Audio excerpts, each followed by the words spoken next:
नमस्कार, मैं हूं निर्देशक राव और मेरे 75 hard YouTube video uploading challenge के डे 63 में आपका स्वागत है। तो लास्ट वीडियो में मैंने आपसे बात की थी कम्फी यूआई के बारे में, आपको नोट्स वगैरह एक्सप्लेन कराए थे। उसके अंदर स्टेबल डिफ्यूजन कैसे काम करता है, डिफ्यूजन एक्चुअली होता क्या है, सारा आपको प्रोसेस समझाया था और आई होप उससे आपको जो है बहुत क्लैरिटी मिल गई होगी। जिन्होंने वो वीडियो नहीं देखी है, इससे पिछली वीडियो ज़रूर जाकर के देखें, उससे आपको किस तरह से ये एआई जनरेशन होती है उसकी आपको क्लैरिटी आ जाएगी और आप बहुत अच्छे से समझ पाएंगे कैसे आपको अपनी एआई जनरेट करनी है आगे। जिन लोगों को इन डीप समझना है टॉपिक, उनके लिए बहुत ज़रूरी है वो वीडियो। और अब इस वीडियो में हम कंटिन्यू कर रहे हैं लास्ट वीडियो जहाँ पे हमने छोड़ी थी उससे आगे। आज की वीडियो को देखने के बाद आप अपनी मर्जी से अपने खुद के वर्कफ्लो भी बना पाएंगे। आपको इन डेप्थ में डिटेल समझा दूंगा कि किस तरह से नोट्स काम करती हैं, किस तरह से आप अपना वर्कफ्लो बना सकते हैं और सेव कर सकते हैं। और इस प्रोसेस में, इस वीडियो में जो हम वर्कफ्लो बनाएंगे उसको भी मैं सेव करूंगा और आपको फ्री में डाउनलोड करने के लिए दे दूंगा। डिस्कॉर्ड सर्वर के ऊपर मैं उसे अपलोड कर दूंगा, तो आप जा करके वहाँ से डाउनलोड भी कर सकते हैं उसको। तो अब और समय ना लेते हुए कंटिन्यू करते हैं जहाँ लास्ट हमने छोड़ा था वहाँ से। अब ये तो मैंने सारा ज्ञान देने वाला सेशन बता दिया ताकि आप लोगों को चीज़ें समझ में आ जाएं। अब रियल चीज़ पे आते हैं। इसको मैं वापस एक बार 512 कर रहा हूँ और एक जनरेशन कर लेता हूँ ताकि साइज़ यहाँ पर इस तरह का आ जाए अपने पास ठीक ठाक से। इमेज टू इमेज में अगर इसे कन्वर्ट कर दूँ मैंने, नॉर्मली हम जब ऑटोमेटिक लेवल में होते हैं तो क्या करते हैं, इमेज टू इमेज टैब अलग है, टेक्स्ट टू इमेज टैब अलग है। तो अगर मुझे इमेज से इमेज जनरेट करनी है तो मैं दूसरी टैब पे जाऊंगा, वहाँ पे इमेज इनपुट करवाऊंगा। उस इमेज का साइज़ फिर वहाँ पर मुझे अगर सही लाना हो तो एक बटन होता है, उस पर क्लिक करूँगा। जो भी चीज़ें मैं कर रहा हूँ तो उसमें प्रोसेस में लंबे सारे स्टेप होते हैं।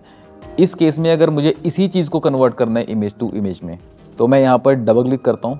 यहाँ पर मैं लिखता हूँ LOADIMAGE लोड इमेज। तो ये सबसे ऊपर आ गया लोड इमेज, इस पर क्लिक किया। ये डिफ़ॉल्ट इसके अंदर इमेज होती है, तो ये लोड इमेज बन करके यहाँ पर आ गया।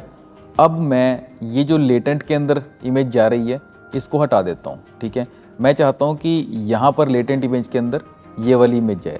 तो अब मैं इस इमेज को यहाँ पर इस तरह लगाता हूँ और ये नहीं लगी।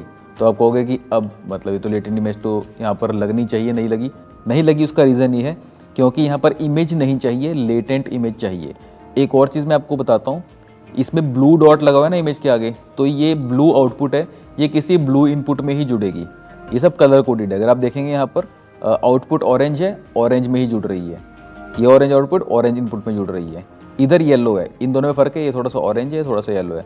तो ये येलो आउटपुट येलो इनपुट में जुड़ रही है, येलो आउटपुट येलो इनपुट में जुड़ रही है। VAE की रेड आउटपुट है, रेड इनपुट में जुड़ रही है। तो कलर कोडेड है। अगर आप नीले को इसमें पिंक में जोड़ने की कोशिश करोगे, यहाँ पे ऑरेंज में जोड़ने की कोशिश करोगे तो ये नहीं जुड़ेगा। ठीक है, तो ये सिंपल है, आपको समझने के लिए और इजी हो गया। तो आप कनेक्शन कहाँ बना सकते हैं, कहाँ नहीं बना सकते।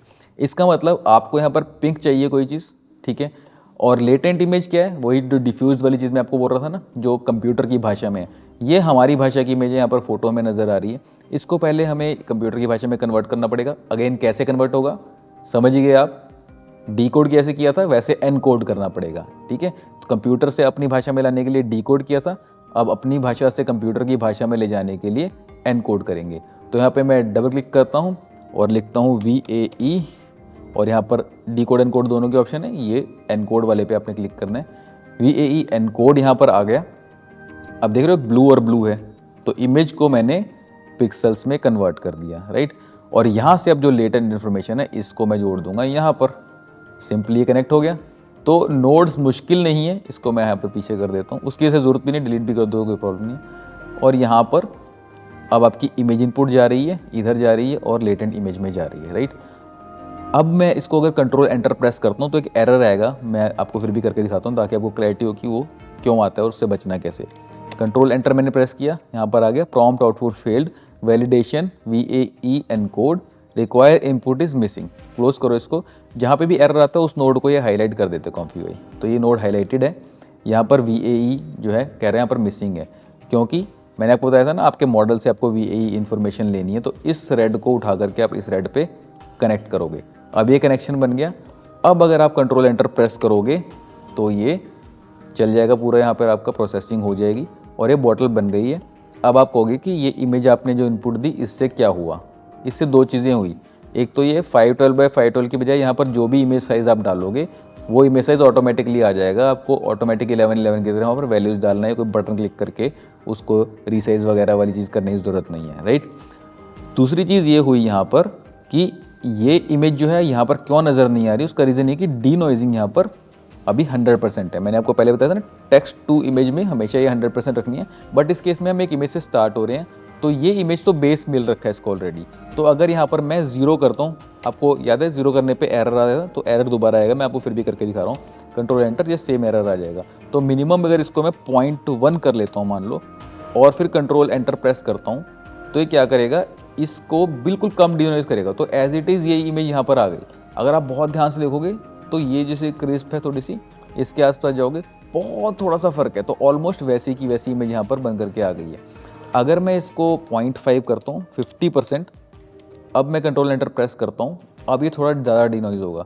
तो ये इसके जैसी रखने की कोशिश कर रहे हैं, बट आप देख सकते हो यहाँ पर ग्लासीनेस आ गई, ग्लास बॉटल बनाने की कोशिश इसने की है, ठीक है। और कुछ पर्पल भी यहाँ पर आ गया।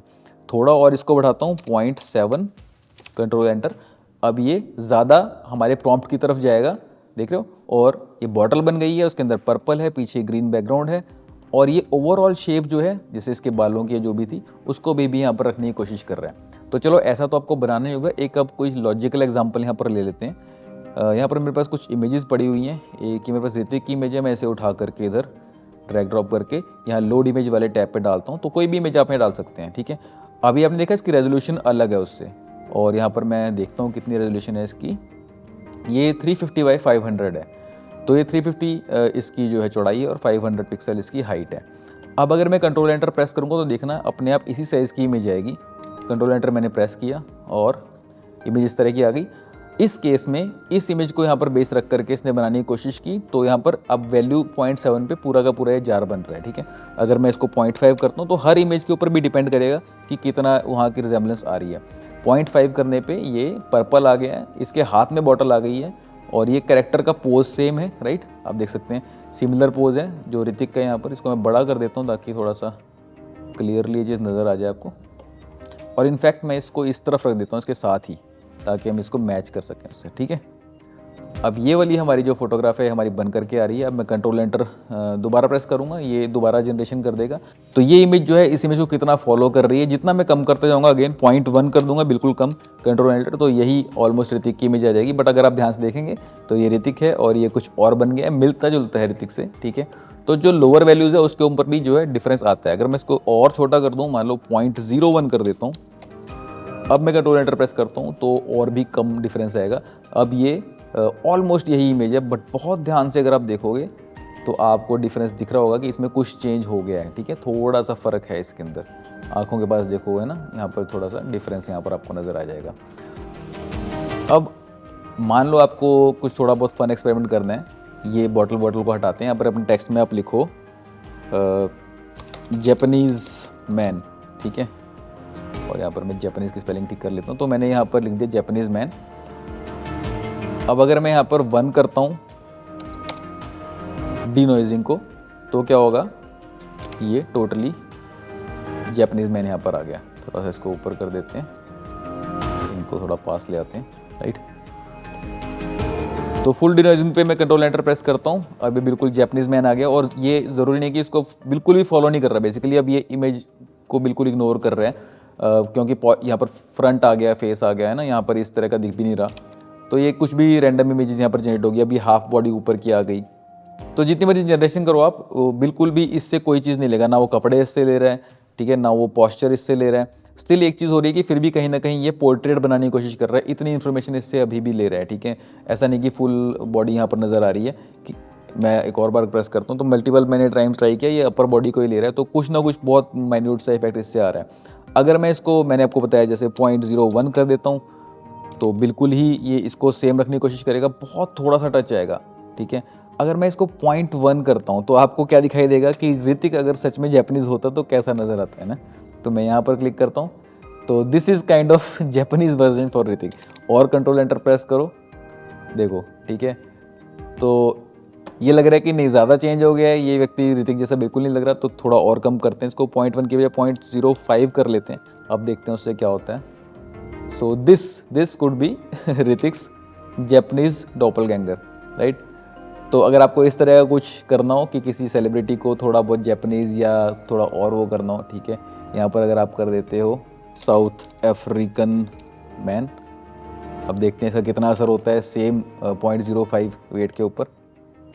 मैंने इसको क्लिक किया यहाँ पर, तो इसमें ज़्यादा फ़र्क नहीं पड़ा। इसको मैं अगर यहाँ पे 1 करता हूँ तो क्या होगा, तो टोटली साउथ अफ्रीका मैन आ गया। 0.3 करते हैं, तो वेट आपको अलग अलग करके देना पड़ेगा। अभी क्या है, क्योंकि ये जो स्किन कलर को चेंज नहीं कर रहा, बट आप देख रहे हैं फेस स्ट्रक्चर यहाँ पर चेंज हो रहा है, ठीक है। अगर मैं ज़्यादा वेट बढ़ाता जाऊँगा तो आपका कलर भी यहाँ पर चेंज होना शुरू हो जाएगा। इस केस में देखो, ये साउथ अफ्रीकन मैन यहाँ पर थोड़ा सा लगने लग गया, यहाँ पर स्किन टोन चेंज हो गई है, ठीक है। तो आप यहाँ पर देख सकते हैं अलग अलग वैल्यूज़ डाल करके कि किस जगह पर आपका जो है डिज़ायर्ड रिजल्ट आपका निकल रहा है। और साउथ अफ्रीकन वैसे भी अपने आप में एक बड़ी वाइडर स्टेटमेंट है, क्योंकि गोरे भी होते हैं वहाँ पर, काले भी होते हैं, हर तरह के लोग होते हैं, राइट। बट आप देख सकते हो कि अलग अलग रिजल्ट यहाँ पर निकल रहे हैं। और 0.2 बड़े अमेजिंग चीज़ है आपके कपड़े उस तरह के ले रहे हैं, उसी स्टाइल की जैकेट लेने की, स्वेटर लेने की कोशिश कर रहे हैं यहाँ पर, ठीक है। हेयर स्टाइल कुछ उसी तरह का रखने की कोशिश कर रहे हैं। जितना आप डिनॉइजिंग को कम या ज़्यादा करेंगे उसके अकॉर्डिंगली इसमें डिविएशन आएगी। अब ये चीज़ जो है इसमें इतनी ईजिली हो रही है और इतना अच्छा कंट्रोल आपके पास है। ऑटोमेटिक 1111 के अंदर थोड़ा सा ये कम्बरसम होता है काम, ठीक है। और ऐसा नहीं है कि आपको सिर्फ यहाँ पर मैन ही लिखना है, आप यहाँ पर आर्ट स्टाइल तक लिख सकते हैं। यहाँ पर आप लिख दो एनीमे आर्ट स्टाइल, और ये यहाँ पर जनरेट हो गया, राइट। तो कंट्रोल एंटर में प्रेस करता हूँ, अभी थोड़ा एनीमे आर्ट स्टाइल के अंदर जनरेट हो रहा है। वेट कम है इसलिए अभी ये ज़्यादा फोटोरियलिस्टिक लग रहा है। अगर मैं इसको वेट कर देता हूँ 0.5, अब करता हूँ कंट्रोल एंटर, तो आप देख सकते हो ये अब एनीमे आर्ट स्टाइल इसने क्रिएट कर दिया है। स्वेटर उसी जैकेट जो भी है उस तरह की है, और बैकग्राउंड में एक कैरेक्टर आ गया है फॉर सम रीज़न। अब यहाँ पर जैसे मैं दोबारा कंट्रोल एंटर प्रेस किया तो और ज़्यादा कार्टूनी लुक यहाँ पर आ रही है। तो ये आपको देखना है, 0.3 करके देख लेते हैं, ठीक है, उससे किस तरह के रिजल्ट आ रहे हैं। तो आप आर्ट स्टाइल भी यहाँ पर मेंशन करके अलग अलग तरह के रिजल्ट यहाँ पर जनरेट कर सकते हो। मैं इधर साइबर पंक लिख के देखता हूँ एक बार, cyber punk art style, control enter. अभी साइबर पंक टाइप का आर्ट स्टाइल हो गया। इसके अंदर जितना भी आप प्रॉम्प्ट के अंदर डालोगे, नियॉन लाइट्स, वो यहाँ पर आपका रिफ्लेक्ट होना शुरू हो जाएगा। अगेन इससे ज़्यादा दूर चले जाओगे, अगर मान लो 0.7 हाइयर वैल्यूज़ आप लेके जाओगे तो प्रॉम्प्ट का असर ज़्यादा होगा और इनमें से डिविएशन थोड़ा ज़्यादा होगा। अब यहाँ पर प्रॉम्प्ट हैविली आपको नज़र आ रहा है, राइट। और यहाँ पर फीमेल आ चुकी है, क्योंकि हमने मेल भी ऐसा मेंशन नहीं किया था। 0.5 रख के देखते हैं, 0.5 में चीज़ भी आ रही है और थोड़ा सा पॉस्चर वगैरह भी सेम रखा हुआ है, बट कपड़े पूरे चेंज हो चुके हैं। हमको ज़्यादा नहीं करना अगर ये, तो 0.3 कर लेते हैं कि हमें रिजेम्बलेंस थोड़ी इसके आसपास ही रखनी है, ताकि वो जैकेट वगैरह हमारी एक्चुअली मैच करने की कोशिश करे और नियॉन थोड़ा लिमिटेड रहे। तो एंडलेसली आप इसको मतलब ट्राई कर करके इससे वेरियस रिजल्ट यहाँ पर जनरेट कर सकते हैं।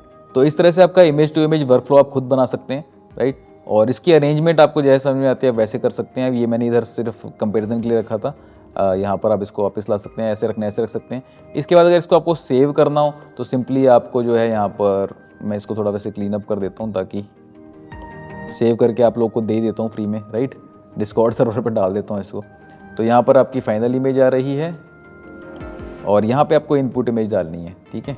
और यहाँ पे 0.5 कर देते हैं फ़िलहाल के लिए, या चलो जो भी था 0.3 वो तो आप चेंज कर ही लोगे बाद में। अब इस वर्कफ्लो को मुझे सेव करना है। ये एक तो मैं एम्प्टी लेटेंट इमेज को डिलीट कर देता हूँ, इसकी ज़रूरत नहीं है मुझे। तो इसको सेव करने के लिए मुझे यहाँ पर सेव पे क्लिक करना है और वर्कफ्लो का नाम मुझे यहाँ पे रखना है। तो मैंने यहाँ पे नाम रख दिया raw image to image workflow .json। इसको मैंने ओके पे क्लिक कर दिया, यहाँ पर ये सेव हो गया है। तो इसको एक बार चेक भी कर लेते हैं। मान लो मैं ये यहाँ पे सब कुछ डिलीट कर देता हूँ, 2-3 चीज़ें जो यहाँ पर हैं, कुछ भी मैं यहाँ पर रैंडम कर देता हूँ। और अब जो वर्कफ्लो मैंने बनाया उसको मैं यहाँ पर ड्रैग ड्रॉप करता हूँ। ये raw image to image workflow, इसको मैं ड्रैग ड्रॉप करता हूँ तो आप देख सकते हैं यहाँ पर ये इस तरह से आ गया है। ऑब्वियसली यहाँ पर सेव इमेज वाली चीज़ जो है वो आप जब कंट्रोल एंटर प्रेस करेंगे तो आ जाएगी। आपके केस में ये इमेज यहाँ पर लोड नहीं होगी क्योंकि आप लोगों के पास ये इमेज नहीं पड़ी। मेरे पास ये ऑलरेडी डली हुई है, वहाँ पास से इसने उठा ली है। तो आपको यहाँ पर अपनी इमेज डालनी पड़ेगी और आपका ये वर्कफ्लो चल जाएगा इस तरह से। ये आपको ग्रीन दिखेगा, ये आपको नेगेटिव वाला जो है रेड दिखेगा। तो जो मैंने क्रिएट किया वो एज इट इज़ आपके पास खुल जाएगा और आपको ये मिलेगा यहाँ पे डिस्कॉर्ड पे। मैंने जा कर के यहाँ पर जो यहाँ पर कम्युनिटी टैब है, इसमें वीडियो इमेजेस थंबनेल चैलेंज जो है उसी में यहाँ पर कॉम्फी यूआई वर्कफ्लो नाम का एक चैनल बना दिया है। उसके अंदर मैंने फाइल डाल दी है। यहाँ पर डाउनलोड का बटन है, इस पर आप क्लिक करेंगे तो आपकी फाइल डाउनलोड हो जाएगी, राइट। तो इसको डाउनलोड करके आप इंपोर्ट कर सकते हैं अपने कॉम्फी यूआई के अंदर। इस वीडियो का पर्पज़ ये था कि आपको नोड्स वगैरह से जो है डर थोड़ा खत्म हो जाए, नोड्स कैसे काम करती हैं और ये पूरा प्रोसेस कैसे होता है, एक्चुअली इमेज जनरेट कैसे होती है एआई के थ्रू, वो पूरा प्रोसेस जो है मैं आपको समझाना चाह रहा था। आई होप आप लोगों को इससे बहुत कुछ सीखने को मिला होगा। बहुत से लोगों को ये चीज़ मालूम ही नहीं थी कि बस एआई पे बटन दबाया फोटो बन जाती है, इतना ही मालूम था। तो मैंने अपनी तरफ से सारी जो डिटेल्स हैं आपको शेयर कर दी कि प्रोसेस कैसे होता है, कैसे ये चीज़ बनती है। आशा करता हूँ कि ये वीडियो आपको पसंद आई होगी और आपको आपके वर्क फ्लो के अंदर ये हेल्प करेगी। अगर आपको वीडियो अच्छी लगी तो इसे लाइक कीजिए, शेयर कीजिए, सब्सक्राइब कीजिए मेरे यूट्यूब चैनल को और नोटिफिकेशन बेल ऑन कर देना एंड उसके अंदर जाकर के ऑल नोटिफिकेशन जरूर प्रेस कर देना, ताकि जो भी नेक्स्ट वीडियो आती है कल वो आपकी मिस ना हो। बाकी सब सोशल मीडिया के लिंक्स यहाँ पर दिए हुए हैं, सब पर लाइक शेयर सब्सक्राइब फॉलो कर दीजिए। अभी के लिए इतना ही, मिलते हैं कल एक और नई वीडियो में एक और नए एक्साइटिंग टॉपिक के साथ। तब तक के लिए आपकी ओर से नमस्कार।